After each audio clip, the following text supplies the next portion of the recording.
வணக்கம். நான் சைதே மீனா. இன்னைக்கு வந்து எம்ஜிஆர் பத்தி சும்மா சின்னதா ஒரு விஷயம் பார்க்கலாம். சரிங்களா? அதாவது எம்ஜிஆர் நாத்திகர் கிடையாது. பின்னாட்கள்ல தான் சார்ந்த கட்சிக்காக, அக்கட்சியினுடைய கொள்கைக்காக படங்கள் எல்லாம் அவர் நடிச்ச படங்கள் எல்லாம் அந்த ஆன்மீக விஷயங்கள் எதுவும் இல்லாம இருந்தார். அதுக்கு முன்னாடி அவர் சினிமாவுக்கு வந்த புதுசுல எல்லாம் சிவன் வேஷம் போட்டு ருத்ர தாண்டவம் ஆடின படம் எல்லாம் இருக்கு. அதுக்கப்புறம்னா சின்னப்ப தேவர் மேல அவர் கொண்ட மரியாதைக்காக அவருக்கு பிடித்த, அதாவது சின்னப்ப தேவருக்கு பிடித்த முருகனா ஒரு வேஷம் போட்டாரு தனிப்பிறவி படத்துல. அது கனவு சீன் மாதிரி, அவ்வளவுதான். ஆனா அவர் நாத்தியர் கிடையாதுன்னு சொன்னேன்ல, அது எப்படின்னா அவர்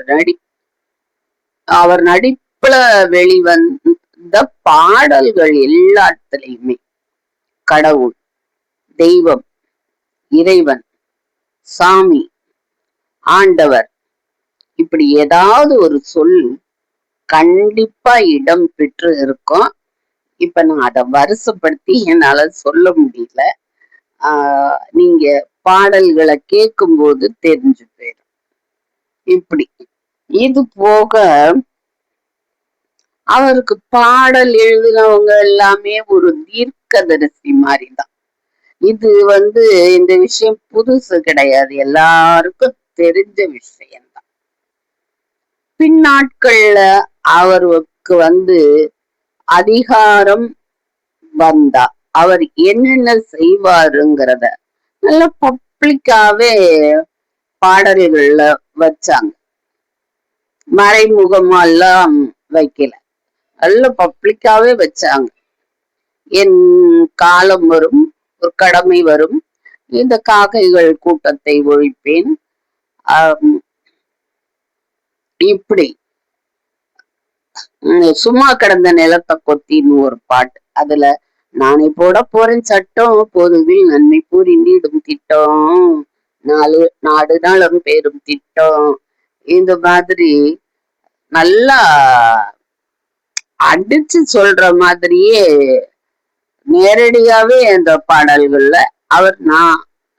அவர் இப்படி ஆவார் அப்படிங்கிறத பாடலாசிரியர்கள் நல்லாவே பளிச்சுன்னு எழுதியிருப்பாங்க.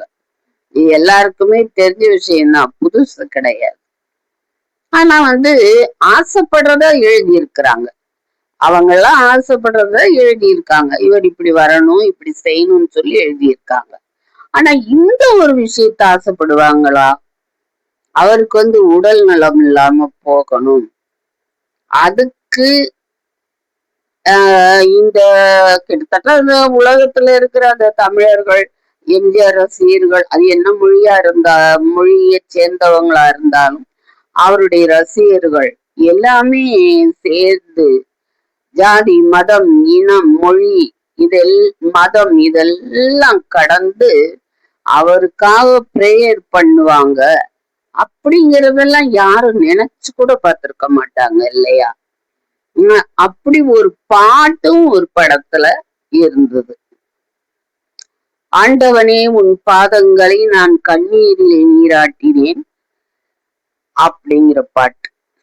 இந்த பாட்டு ஒழிக்காத இடமே கிடையாதுன்னு சொல்லலாம். ஏற்கனவே நான் ஒரு பதிவுல சொன்னதுதான். மேகங்கள் கண்கலங்கும், மின்னல் துடிதுடிக்கும், வானகமே உருகாதோ வள்ளல் முகம் பாராமல், உள்ளமது உள்ளவரை அள்ளித்தரும் மன்னவரை, விண்ணுலகம் வாவென்றால் மண்ணுலகம் என்னாகும். இந்த பாடல் ஒழிக்காத இடமே கிடையாது. அந்த அத்தனை பேர்களும் சேர்ந்து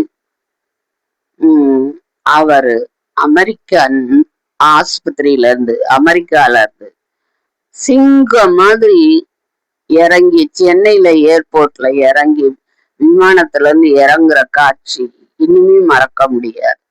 அத்தனை லட்சோப லட்சம் மக்கள் அங்க திரண்டு இருந்தாங்க அவரை வர்றத பாக்குறதுக்கு.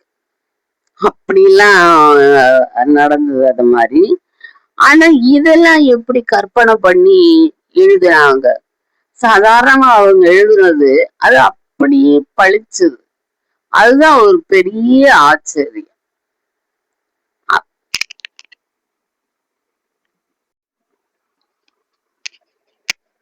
அதுக்கப்புறம் கொஞ்சம் வருஷங்கள் அவரு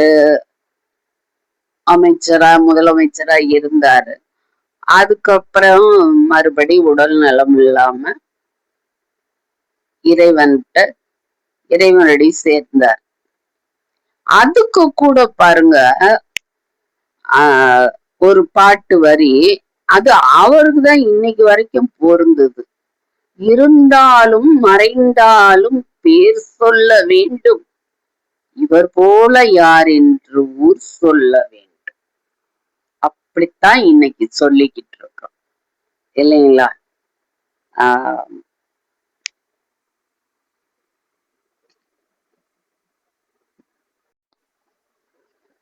இன்னைக்கு புதுசா அரசியலுக்கு வந்தா கூட அவரைத்தான், மக்கள் திலகத்தை தான் உதாரண புருஷனா சொல்றாங்க. வார்த்தை வேறு வாழ்க்கை வேறுன்னு இல்லாம வாழ்ந்து காமிச்ச ஒரே உண்மையான மக்கள் தலைவன். எப்படி இதெல்லாம் சாத்தியம் அப்படின்னு என்ன நானே கேட்கும் போது எனக்கு கிடைச்ச ஒரு பதில், அதுதான் எம்ஜிஆர் அப்படிங்கிறது. உங்களுக்கு எப்படி தோணுது சொல்லுங்க. நாளைக்கு ஒரு எம்ஜிஆர் பாட்டோட சந்திக்கலாம். வணக்கம்.